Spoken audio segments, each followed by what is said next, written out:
Hola, bienvenidos. Esto es Radio Sefarad y estas son las noticias. Las comenta Jorge Queay. ¿Qué tal, Alejandro? Vamos con los titulares del día. El acuerdo de reconciliación palestino insta a evitar ataques terroristas, disparos de cohetes y acciones diplomáticas.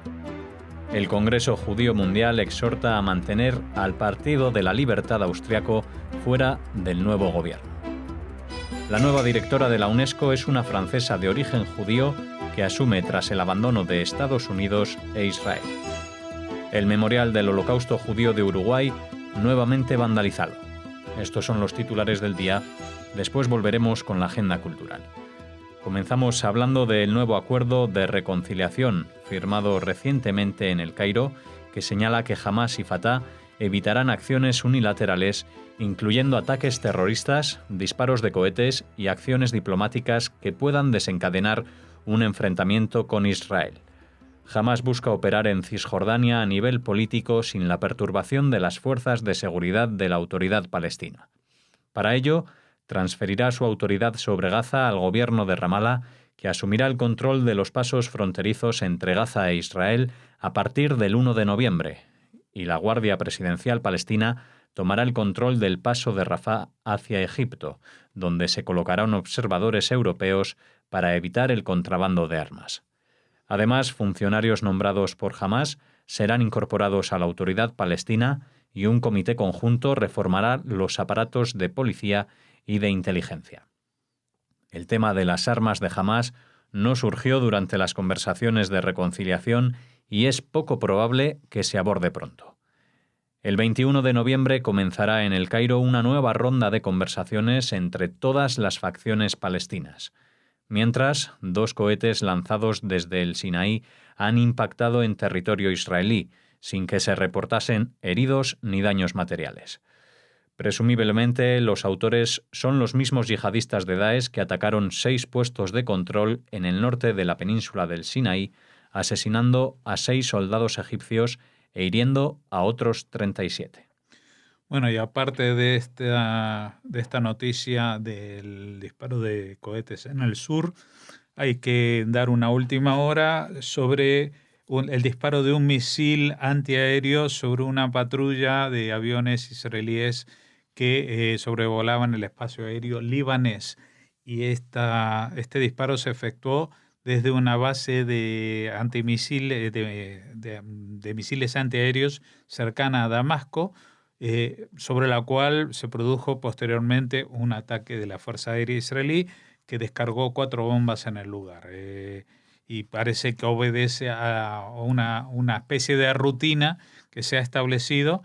Israel ha informado inmediatamente a los rusos, que son los que controlan el espacio aéreo sirio, sobre este incidente para que no haya malentendidos de que esto fue una respuesta a una provocación siria, que parece que es el objetivo de estos lanzamientos esporádicos desde las baterías antimisiles, las baterías antiaéreas, que tratan de implicar a Israel para romper este entendimiento que tiene con los rusos. Por otra parte, volviendo al cuerpo de la noticia, estábamos hablando del acuerdo de reconciliación, al cual todo el mundo está mirando con sorpresa a ver si realmente consigue cuajar, porque no es ni la primera, ni la segunda, ni la tercera vez que se intenta. Y si bien los puntos del acuerdo parecen muy lógicos y normales, pues en la práctica son bastante difíciles de realizarse, porque significan una cesión, digamos, política o de control de poder de Hamás a la Autoridad Nacional Palestina. Y por ello, de momento, pues el tema del abandono de las armas por parte de Hamás todavía no se ha planteado y se deja para una futura ronda de negociaciones. Veremos cómo progresa esto, que por una parte ha despertado algunas simpatías, como que esto puede, entre comillas, civilizar un poco a Hamás, o, por ejemplo, lo que teme el ministro de Educación y líder del partido israelí Abait Yehudi, Naftali Bennett, quien dice que esto lo que va a hacer es llevar y hacer más extremo la posición de la Autoridad Nacional Palestina, acercándola a las posturas de Hamás. El Congreso Judío Mundial califica a los resultados de las elecciones austriacas de angustiosos y exhorta a mantener al Partido de la Libertad de ultraderecha, que oscila hasta que finalice el escrutinio entre el segundo y tercer puesto con más de un cuarto de los votos, fuera del gobierno. Este partido alberga muchos xenófobos y racistas y es muy ambiguo con respecto al pasado nazi de Austria.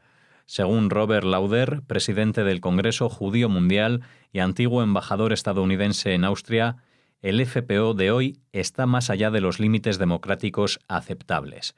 Al igual que el AfD en Alemania, el Frente Nacional en Francia o Jobbik en Hungría, el FPÖ es un partido extremista que comulga con los racistas y antisemitas y azota a los sentimientos contra las minorías. Está dirigido por un hombre que en su juventud expresó claras simpatías por los nazis, dijo. Bueno, evidentemente el FPÖ es un problema y corresponde a esta categoría de partidos europeos que están surgiendo, partidos xenófobos de ultraderecha y que hasta ahora pues se han mantenido al margen de los gobiernos. Pero en la situación austríaca actual, pues igual el recién electo partido, que es el Partido Conservador, el que ha ganado, partido de derechas, pues ha ganado, pero con el 31% de los votos. Y le siguen, y como dijimos, hay una especie de empate técnico ahí con el 26% más o menos cada uno, la socialdemocracia y este partido de ultraderecha. Claro, un partido de conservador le resultaría muy difícil formar gobierno con el apoyo de la socialdemocracia, aunque esto ya ha pasado en Alemania.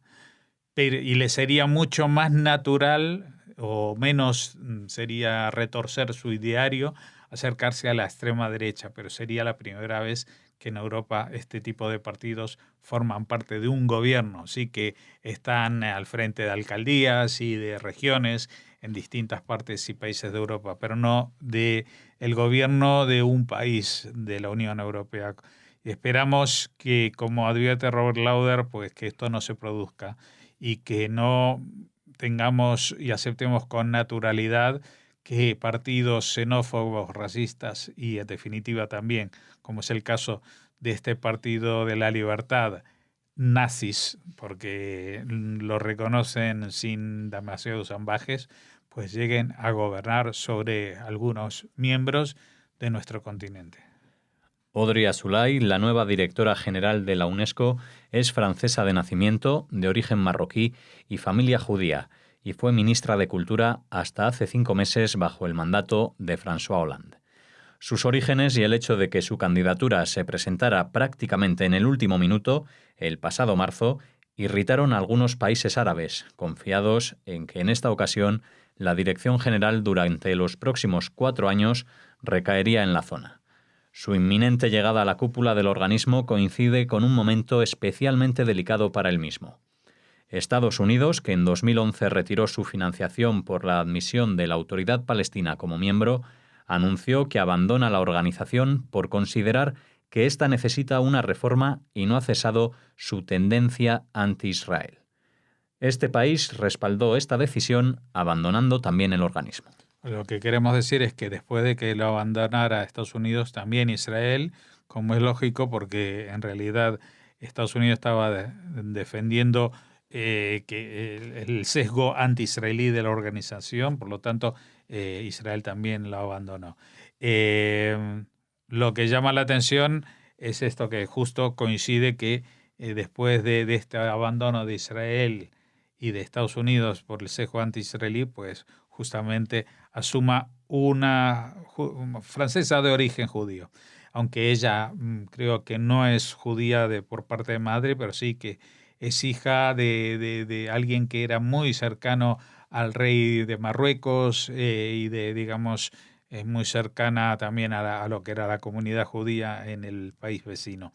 Lo importante aquí es que esto se presenta como que una nueva intromisión de Francia, que es donde está ubicada la UNESCO, está en París, y que tenía que haber una rotación, como sucede, por ejemplo, en la Asamblea General de Naciones Unidas o en el Consejo de Seguridad, que hay cierta rotación por áreas, por zonas, y por supuesto los que se querían imponer, porque este sistema de rotación es bueno cuando todos circulan por igual.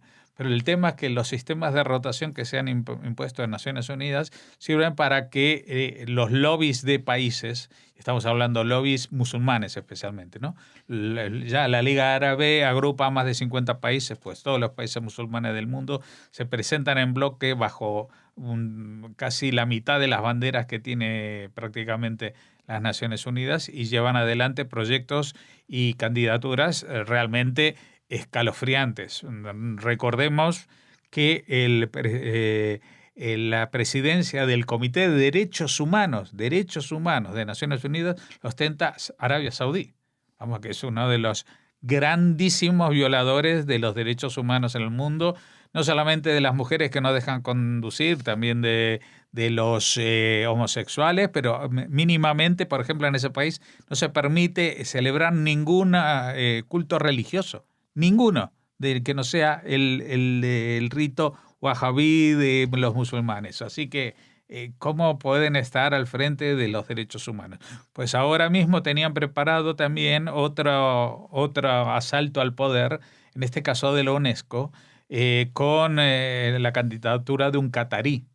Qatar, que los propios países árabes han hecho una coalición para excluirlo de sus contactos y de negociaciones y reivindicaciones por considerarlo que financia el terrorismo. Bueno, pues a este país que financia el terrorismo, aparte de financiar las camisetas del Barcelona, pues lo iban a impulsar para que llegara a la UNESCO, como si la UNESCO necesitara que ahora, encima de que dicen que Jerusalén no tiene nada que ver con los judíos, que el Muro de las Lamentaciones es una plaza que se llama Al-Barak y no sé qué historias, y todo tiene que ver solamente con el Islam y nada, el judaísmo no tiene absolutamente nada que ver con la tierra de Israel, pues habría que recurrir a mucha imaginación para saber cuál iba a ser la próxima declaración de la UNESCO. Pues a ver, ahora va a haber una directora general de origen judío, pero yo tengo mis dudas lo que pueda llegar a ser esta persona, no por el hecho de ser judía, sino por el hecho de ser una persona, se supone, de izquierdas y de Occidente. Y siendo una mujer, pues todo esto tendría que pesar para que las tergiversaciones históricas y culturales a las que las decisiones de la UNESCO somete al devenir y a la cultura del mundo, pues se acabasen de enderezar. El Memorial del Holocausto Judío de Uruguay fue vandalizado con mensajes ofensivos para el pueblo judío en los que se tilda de mito al hecho histórico de la Shoah. No es antisemita decir la verdad, el Holocausto es un mito, decía uno de los mensajes que se escribieron en los muros del monumento, mientras que otro expresaba: el mito del Holocuento permitió cobrar miles de millones de dólares en reparación. Fue la segunda vez en una semana que este memorial sufre este tipo de mensajes ofensivos. En la primera ocasión, el pasado miércoles, el mensaje era que solo murieron 300.000 judíos de tifus y expresaba que las cámaras de gas fueron falsas. Los campos de concentración fueron de trabajos forzados, no de exterminio, afirmó otro mensaje. Sí, la verdad que es bastante llamativo por dos razones lo que está pasando. Primero, porque Uruguay era un país que hasta hace muy pocos años una de las características que tenía era que no había antisemitismo, a pesar de que tenía una comunidad judía importante en relación a la población, que tampoco son muchos millones, pero la comunidad judía estaba bien asentada y no había casos de antisemitismo. Esto fue así hasta que recuerdo, no sé si fue hace 3 o 4 años, cuando hubo un acuchillamiento contra un judío en la localidad de Paysandú, por alguien que lo acuchilló al grito de Allahu Akbar, alguien que se había convertido al Islam. Y poco más se había notado el antisemitismo, puede ser que alguna declaración política en contra de Israel, los territorios, etcétera, pero no antisemitismo como el que ahora estamos asistiendo, que frases de negación del Holocausto directamente. O sea, están diciendo, esto es un mito, esto es un cuento, no se murieron millones de personas, fueron 300.000 y se murieron de tifus, y no eran campos de concentración, sino campos de trabajo, y chorradas y vergüenzas y mentiras que son extraídas de libros de la negación, porque ya no son, fíjate que son frases muy largas, no son las típicas pintadas que podemos ver incluso en España, pero en muchos países del mundo, que dibuja una esvástica y mueran los judíos, o lo que sea, una expresión de odio muy concentrada, sino una expresión de odio muy intelectualizada, con frases largas,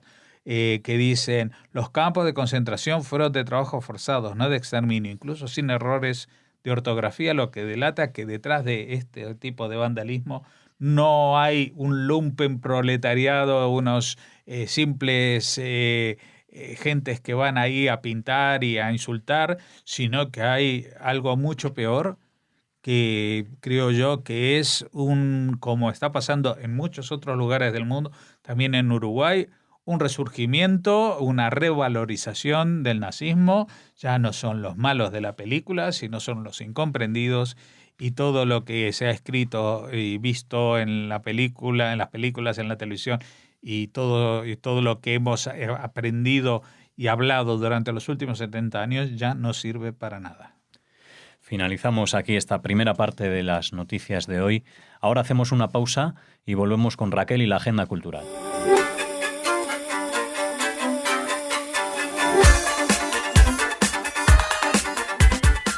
Bueno, ya estamos aquí con la agenda cultural, con Raquel. ¿Qué tal? Bienvenida. Hola Alex, hola a todos. Vamos a empezar hablando de un libro. Sí, un libro muy especial que presenta el presidente de la Federación de Comunidades Judías de España, Isaac Kerup-Karo. Uh-huh. Lo hará el próximo 19 de octubre a las 7 de la tarde en el Palacio de Cañete. El libro se llama La cita mortal y lo firma David Berniger. David Berniger es psicólogo y nutricionista, pero la vocación que le ha llevado a escribir este libro está relacionada con su papel como investigador, que comienza a muy temprana edad, cuando fue iniciado en una escuela de Cábala, donde aprendió junto a su padre el arte de la acupuntura egipcia y el conocimiento del esoterismo. Bueno. ¿De qué nos habla? Muy curioso. ¿De qué nos habla La cita mortal? Bueno, pues esta novela está ambientada en la España medieval, concretamente en el año 1280. En ella se narra la historia de uno de los personajes más enigmáticos de los judíos medievales españoles, llamado Abraham Abulafia. La novela comienza en una de las mazmorras del Vaticano, 5 días antes de la ejecución de Abraham Abulafia en la hoguera. En estos últimos y fatales 5 días, la vida de Abraham comienza a tener sentido desde su nacimiento en Zaragoza, su infancia en Tudela y en todas las localidades que va a ir recorriendo, por ejemplo, Barcelona, Daroca, Girona, Tarazona, Narbona y Atenas, entre otros lugares. Uh-huh. Allí así se forma y madura su gran objetivo, hasta llegar finalmente a Roma para encontrarse con el Papa. El Papa Nicolás III aparece muerto misteriosamente el día posterior al encuentro con Abulafia, el 22 de agosto de 1280.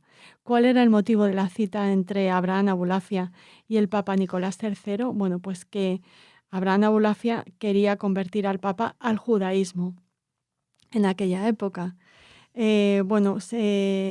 Lo quería hacer a través del conocimiento de la Cábala, con el que Abraham contaba para convertir al Papa al judaísmo, como les decimos, y es en la novela donde aparece la Cábala explayada para que los católicos romanos, cristianos ortodoxos y judíos actuales comprendieran qué fue lo que ocurrió entre el líder de la religión cristiana y el místico judío. Bueno, pues no cuentes más, porque yo creo que con eso ya es suficiente como para enganchar a nuestros oyentes. Solo recordar la fecha, a la presentación, claro, el 18 de octubre. El 19. A las 7 de la tarde. 19 en el Palacio de Cañete. De octubre, en Palacio de Cañete, presentamos esta novela que bueno, nos traslada a finales del siglo XIII en una historia que, bueno, como ya Sí, avanzas, muy interesante, muy bien. Y no es menos interesante el Festival de Cine Social que se realiza en su tercera edición en la localidad de Lod.